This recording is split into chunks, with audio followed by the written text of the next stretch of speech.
বলছে হনুমান, আমার পিতা দশরথ রাজা একদিন হরিণ শিকার করার জন্য অন্ধবনের বনে চলে গিয়েছে। ওইখানে সারাদিন ঘুরে ঘুরে একটি হরিণ শিকার করতে পারেনি,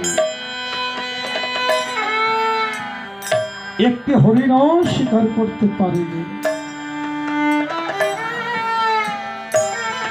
হনুমান, আমার পিতা দশরথ রাজা চিন্তা করলো, আজকে আর আমি অযোধ্যানগর ফিরে যাব না,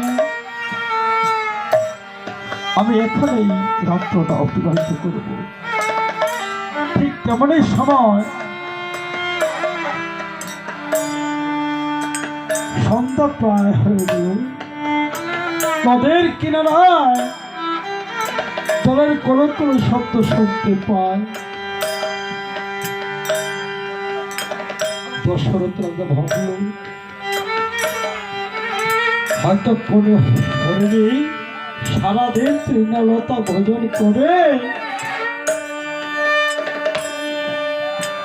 সন্ধ্যাবেলা জল পান করতে এসেছে। সারাদিন তৃণলতা ভোজন করে সন্ধ্যাবেলা মনে হয় জল পান করতে এসেছে।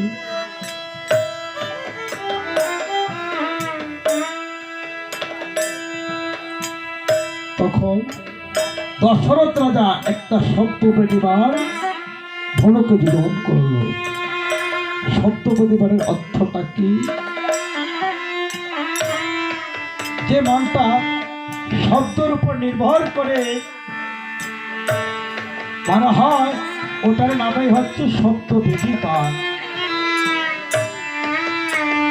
মনে করে আমরা এখানে যে রয়েছি, আমাদের যে হাইস্ট দিয়ে এসেছি ওই রোডে রয়েছে, এটা কিন্তু আমরা এখান থেকে দেখতে পাচ্ছি না, কিন্তু এইটা ওইখানে শব্দ হচ্ছে।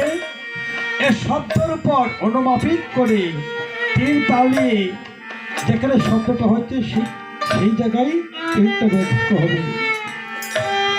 ওই সময় দশরথ রাজা ওই শব্দ যদি বা প্রয়োগ করতে পারত, তা ব্যতীত কেউ পারত না।